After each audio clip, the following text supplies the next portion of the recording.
ራሱን ከፍ የሚያደርግ ዝቅ ይላል፣ ራሱን የሚያዋርድ ግን ከፍ ከፍ ይላል። ጠላቶቻችሁን ውደዱ፣ መልካምም አድርጉላቸው፣ ምንም ተስፋ ሳታደርጉም አበድሩ። ያኔ ዋጋችሁ እጅግ ታላቅ ይሆናል፣ የልዑል እግዚአብሔር ልጆች ትሆናላችሁ። እርሱ ለሚያመሰግኑትና ለክፎች ቸር ነውና። ጴጥሮስ ዛሬ ዶሮ ከመጮሁ በፊት አላውቀውም ብለህ 3 ጊዜ ትክደኛለህ።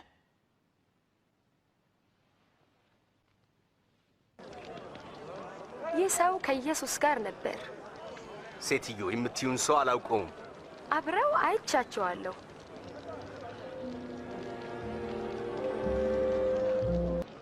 አንተም ከነሱ አንዱ ነህ። በፍጹም አይደለሁም።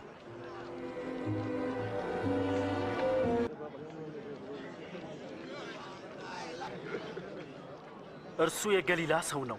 በእውነት ይህ ደግሞ ከእርሱ ጋር ነበረ። እባክህ አትቀልድ። ስለምን እንደምትናገር አላውቅም።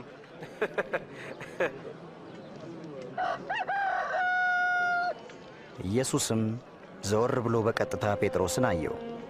ጴጥሮስም ጌታ ዛሬ ሌሊት ዶሮ ሳይጮህ 3 ጊዜ ትክደኛለህ ያለው ትዝ አለው።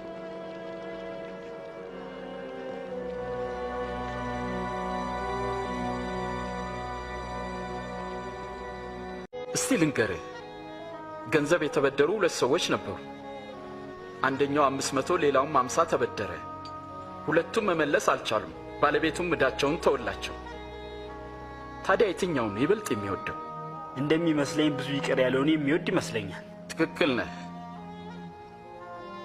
ይህችን ሴት አይተሃል? አንተ ለእግሮቼ ውሃ እንኳን አላቀረብክልኝም። እሷ ግን እግሮችን በእንባዋ አራሰችው፣ በፀጉሯም አበሰችው። አንተ ጉንጬን እንኳን አልሳምክም። እሷ ከመጣው ጀምሮ እግሮቼን ከመሳም አላቋረጠችም።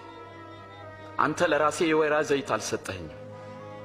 እሷ ግን እግሮችን በውድ ሽቶ እያበሰችው። እውነት እልሃለሁ የምታሳየው ፍቅር ብዙ ኃጢአቷ ይቅር እንደተባለላት ያሳያል። ትንሽ ይቅር የተባለ ሰው ትንሽ ፍቅር ብቻ ያሳያል።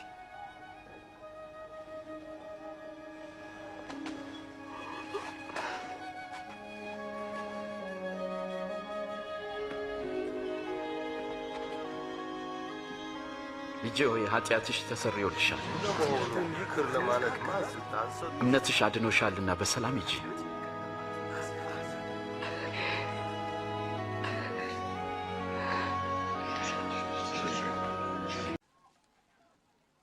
የምሳሌውም ትርጉም ነው። ዘሩ የእግዚአብሔር ቃል ነው። በዓለት ላይ የወደቁት ዘሮች ቃሉን ሲሰሙ በደስታ የሚቀበሉት ሰዎች ናቸው። ሆኖም ስር የላቸውም። የሚያምኑትም ለጊዜው ነው። ፈተና በመጣ ጊዜ ግን ፈርተው ይክዳሉ። እነዚያ በመንገድ ዳር ላይ የወደቁት ዘሮች ቃሉን የሚሰሙት ናቸው። ዲያብሎስ ይመጣል፣ እንዳያምኑም ቃሉን ከልባቸው ይወስዳል። እነዚያ በእሾህ መካከል የወደቁት ቃሉን የሚሰሙት ናቸው፣ ግን ስለ ራሳቸው በማሰብ በባለጠግነታቸውና በምቾታቸው ይታነቃሉ። ስለዚህ ሙሉ ፍሬ አያፈሩም። በመልካም መሬት ላይ የወደቁት ደግሞ እነርሱ በመልካምና በጎ ልብ የቃሉን መልእክት ሰምተው የሚጠብቁት ናቸው። በምድርም ሙሉ ፍሬን የሚያፈሩ ናቸው።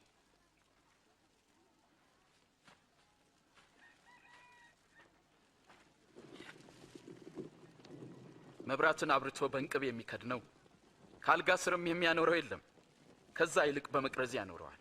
ስለዚህ ሰዎች ወደ ውስጥ ሲገቡ መብራቱን በግልጥ ያያል። የማይገለጥና የተሰወረ ወደ ግልጥም የማይወጣ የሚደበቅና የተሸሸገ ምንም ነገር ሊኖር አይችልም። እንግዲህ እንዴት እንድትሰሙ ተጠበቁ። ዘኬዎስ ሆይ ፈጥነህ ውረድ፣ ዛሬ በቤትህ ውል ዘንድ ይገባኛል። በእኔ ቤት ነው? በሱ ቤት ማን ሊገባ የሚወዳለ?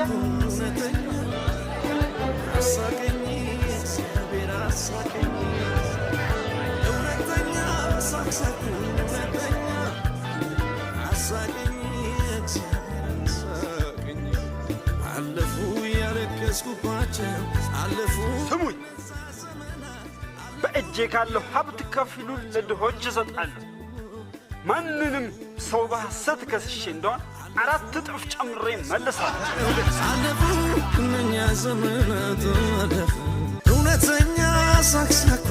እውነተኛ አሳቀኝ እግዚአብሔር አሳቀኝ እውነተኛ ሳቅሳኩኝ እውነተኛ አሳቀኝ እግዚአብሔር አሳቀኝ አለፉ ያለቀስኩባቸው አለፉ እነዛ ዘመናት አለፉ ያነባሁባቸው አለፉ